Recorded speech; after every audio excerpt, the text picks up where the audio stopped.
So before we begin, I have to issue a little correction. I just found out, like yesterday, that there are epilogues at the end of each Fazbear Frights book. I honestly thought that they were just like teasers for upcoming entries, so I just kind of glossed over them and moved on to the next book. But they're actually part of one like big alternate story featuring a guy named Detective Larson and the Stitch Wraith, who and whatever that is. So I went back to Into the Pit and I read that epilogue, and yeah, Detective Larson, Stitch Wraith.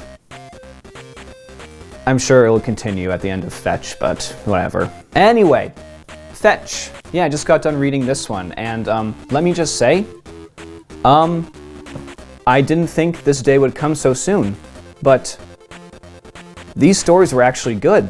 I wouldn't call them spectacular or mind-blowing or anything, but they're the best pieces of written FNAF fiction I've read thus far in any of these videos. Everything from the writing style to the narration to the breathing room, the actual scares, all significant improvements from the previous entries I've read. I wonder if it's because there's two new co-authors attached to this, Andrea Wagoner and Carlson West. Or maybe it's because Scott Cawthon finally just came up with story ideas that weren't completely ridiculous and could actually translate well.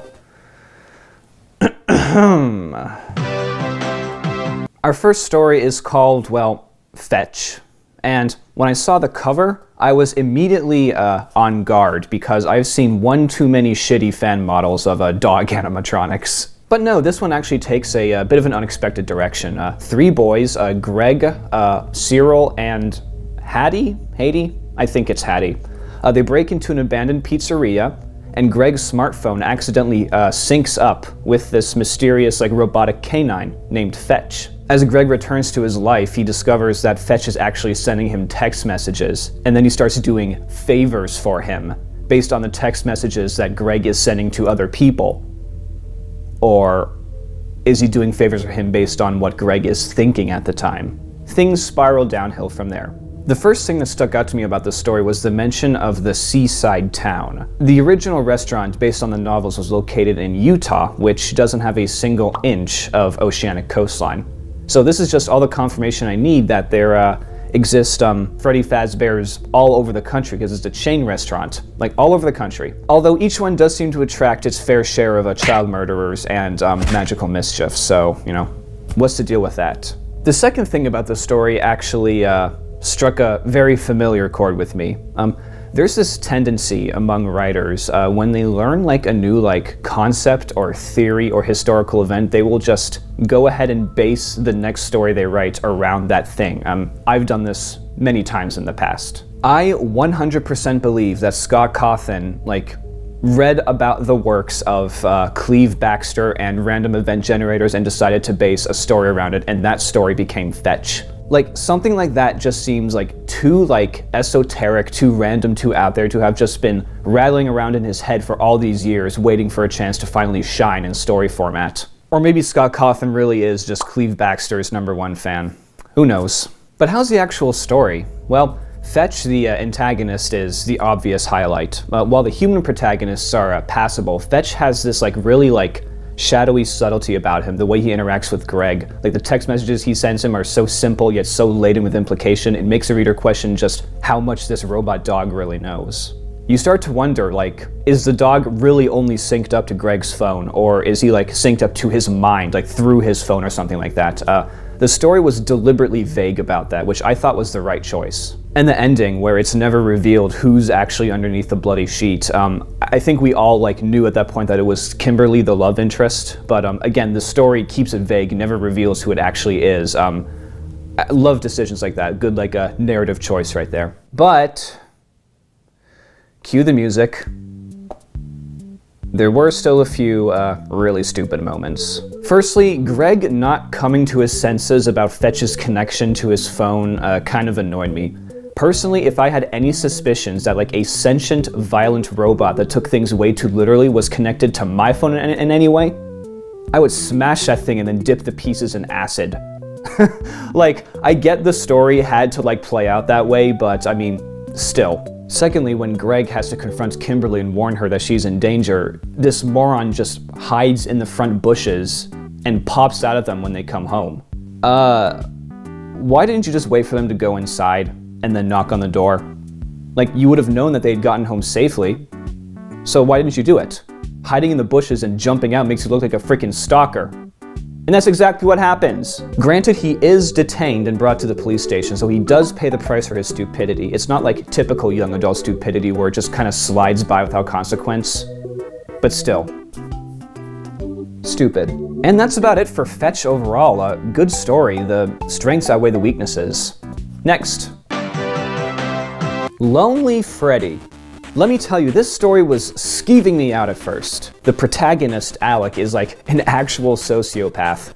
And he makes a plan with his equally sociopathic sister, Hazel, to like gaslight their parents into thinking that he's actually good. But then Alec starts suspecting that Hazel is like trying to double cross him and make him look even worse.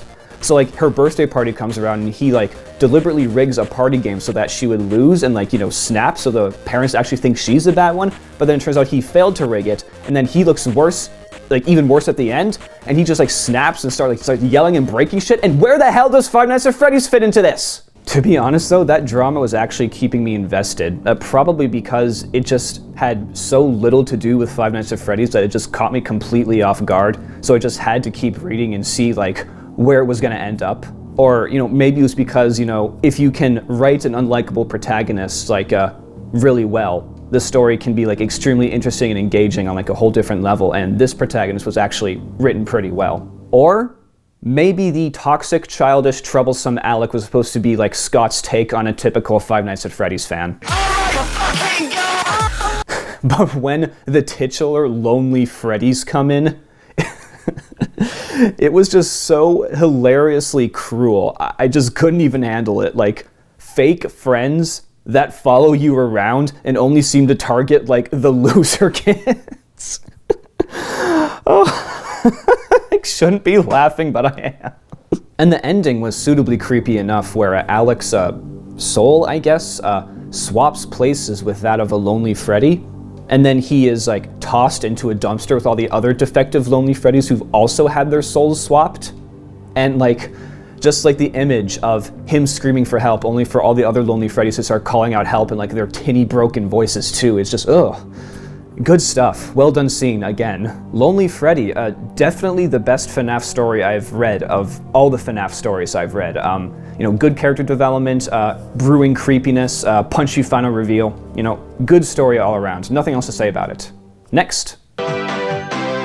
Out of Stock is the weakest of the three stories, but it's still good enough. There's this new toy that's just been released to the market, a plush trap chaser, which chases you around in a game of tag, and our protagonist, Oscar, Isaac, and Raj, are too late to get one for themselves. But then Oscar has a brilliant idea to steal one from the back room, but upon taking it home they discover that this particular plush trap chaser has hyper-realistic eyes and teeth. Then the power goes out and chaos ensues. What I liked most about this story is the connection to FNAF 4. In that game you have the plush trap minigame where you have to kind of use a flashlight to stop him on the X. In the story, the plush trap chaser only moves when it's dark out, and if you shine a beam in his eyes, it freezes up.